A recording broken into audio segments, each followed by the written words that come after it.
সদ্যঘোষিত NEET পৰীক্ষাত উজলিছে কামৰূপ জিলাৰ চমৰীয়া আৰু বৰপেটা জিলাৰ চেঙা সমষ্টিৰ চৰচাপৰি অঞ্চলৰ ১৪গৰাকীকৈ ছাত্ৰ-ছাত্ৰী। জানিব পৰা মতে চমৰীয়া সমষ্টিৰ চৰাঞ্চলৰ হামিদা আহমেদ, আলমিনা আহমেদ, জাহাংগীৰ আলম, জাকিৰ হুছেইন, ৰহুল আমিন, আনছাৰুল হক, ৰেজাউল হক, আনিছা ৰাইহানাই সুখ্যাতি অৰ্জন কৰিছে। অন্যহাতে বৰপেটা জিলাৰ চেঙা সমষ্টিৰ চৰাঞ্চলৰ মমতিয়াজ ৰুবেল, মাছুদ ৰাণা ৰাব্বানী, সাহিল আক্তাৰ, ৰামিদুল ইছলাম, ইয়াৰ উদ্দিন আৰু মনিতাজ আনছাৰীয়ে চিকিৎসা বিজ্ঞানত নামভৰ্তি কৰিব পৰাটো নিশ্চিত হৈ পৰিছে।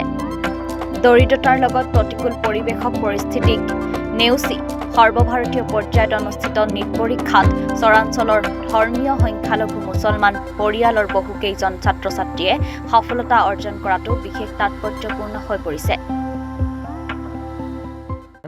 দেউতাৰ নাম মুজিবুৰ ৰহমান আৰু মাৰ নাম চিলিমা আহমেদ। মই কাৰাইখেতি জাতীয় বিদ্যালয়ৰ পৰা মেট্ৰিক পাছ কৰিছোঁ আৰু হায়াৰ ছেকেণ্ডেৰী পাছ কৰিছোঁ নলবাৰী স্পেক্ট্ৰাম গুৰুকুলৰ পৰা আৰু কোচিং কৰিছিলোঁ আজমল ছুপাৰ 40।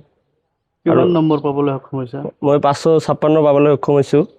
আৰু এই সাফল্যৰ আঁৰত মোৰ মা দেউতা আৰু আজমল ছুপাৰ 40ৰ সমগ্ৰ টিচাৰসকলক মই ধন্যবাদ জ্ঞাপন কৰিছোঁ।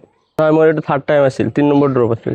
মই যে ভাল চিকিৎসক হ'ব বিচাৰিছোঁ আৰু যাতে মানুহৰ সেৱা কৰিব পাৰোঁ তাৰে কামনা কৰিছোঁ আৰু সকলোৰে পৰা দোৱা আশীৰ্বাদ মাগি আছোঁ। তেওঁলোকে যাতে নিজৰ লক্ষ্যটো ভালকৈ বিচাৰি লয় আৰু সেই লক্ষ্যৰ মতে যাতে কাম কৰে সেইটো চবকে আহ্বান দিওঁ।